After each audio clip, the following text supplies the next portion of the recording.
क्या आपने कभी गौर किया है जब आप रिमोट से टीवी ऑन करते हैं तो आपको कोई लाइट, किरण या स्पार्क नहीं दिखता, फिर भी टीवी कैसे चालू हो जाता है? आइए जानते हैं टीवी रिमोट के पीछे की वो मैजिक टेक जो सच में बहुत सिंपल है। On TV remote infrared light भेजता है। टीवी रिमोट कोई लेजर नहीं चलाता, बल्कि एक खास किस्म की इंफ्रारेड लाइट IR भेजता है जो इंसानी आंखों को दिखती नहीं। IR वेव्स इलेक्ट्रोमैग्नेटिक स्पेक्ट्रम का हिस्सा हैं, लेकिन हमारी आंख उसे नहीं देख सकती।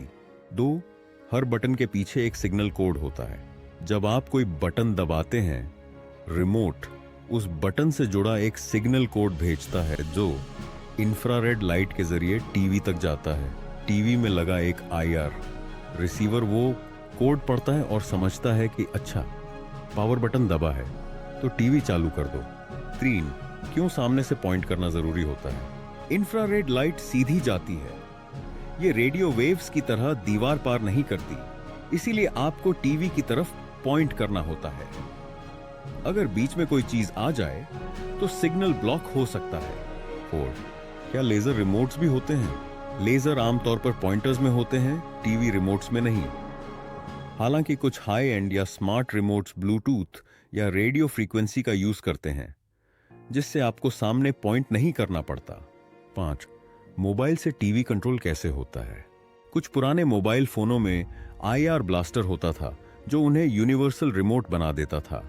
अब ज्यादातर मोबाइल ब्लूटूथ या वाईफाई से स्मार्ट टीवीज को कंट्रोल करते हैं। तो अगली बार जब आप टीवी रिमोट हाथ में लें तो जान लीजिए, आप लाइट नहीं, इनविजिबल इंफ्रारेड साइंस को चला रहे हैं। ऐसी ही रोजमर्रा की चीजों के पीछे की मैजिक टेक के लिए सब्सक्राइब कीजिए टेक्नोलॉजी वासु को, जहां टेक मिलती है टैंडूर गरम फैक्ट्स के साथ। हम सब ने रसोई में प्रेशर कुकर की सीटी की आवाज सुनी है, कभी 1, कभी 2, कभी 5। लेकिन क्या आपने कभी सोचा है सीटी क्यों बजती है? यह सिर्फ सिग्नल नहीं होती, इसके पीछे है जबरदस्त साइंस। प्रेशर कुकर का बेसिक काम क्या है? प्रेशर कुकर एक बंद बर्तन होता है जो अंदर बनने वाले स्टीम को बाहर निकलने नहीं देता।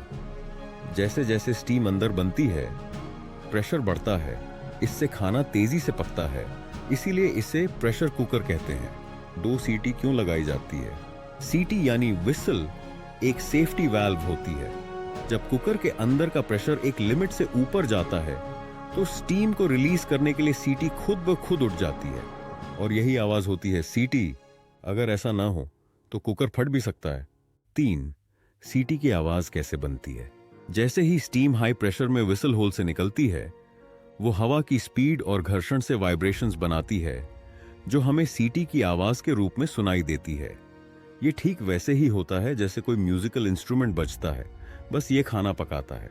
4. क्या सीटी जितनी ज्यादा खाना उतना पका है? नहीं, हर दाल, चावल या सब्जी के लिए तय होता है कि कितनी सीटी में वो परफेक्टली पकेगा। एक्स्ट्रा सीटी खाना नहीं, न्यूट्रिएंट्स कम कर सकती है। 5. मॉडर्न कुकर और स्मार्ट विसल्स। अब मार्केट में ऐसे कुकर आ चुके हैं जिनमें विसल काउंटर, स्टीम रेगुलेटर और इवन टाइमर भी होते हैं जो खाना भी पकाएं और सही सीटी भी दें। तो अगली बार जब किचन से सीटी की आवाज आए तो समझिए वो सिर्फ पकवान नहीं, साइंस भी पका रही है। ऐसी ही जिंदगी से जुड़ी टेक्नोलॉजी और लॉजिक जानने के लिए सब्सक्राइब करें टेक्नोलॉजी वासु को, जहां हर आवाज के पीछे की कहानी सुनाई जाती है।